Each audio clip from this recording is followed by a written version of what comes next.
الحمد للہ رب العالمین والعاقبۃ للمتقین الصلاة والسلام علی سید الانبیاء والمرسلین اما بعد۔ معزز و مکرم سامعین کرام،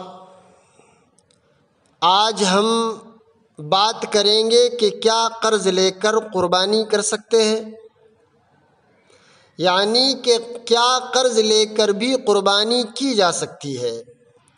بزرگو دوستو، جب قربانی کسی پر فرض نہ ہو تو قرض لے کر قربانی کرنے کی ضرورت ہی نہیں ہے۔ شریعت بندوں کو اس چیز کا مکلف نہیں بناتی جو ان کے دائرے اختیار میں نہ ہو۔ گو قرض لے کر کی جانے والی قربانی ادا تو ہو جائے گی، اس کا ثواب بھی ملے گا، البتہ اگر قربانی کسی پر فرض ہو اور اس کے پاس نقد رقم نہ ہو تو قرض لے کر قربانی کرنا واجب اور ضروری ہے۔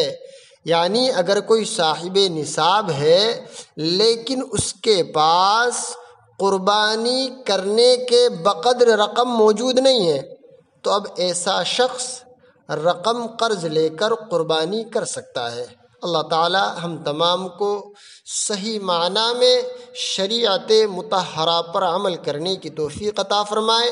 آمین ثم آمین، وآخر دعوانا ان الحمد للہ رب العالمین۔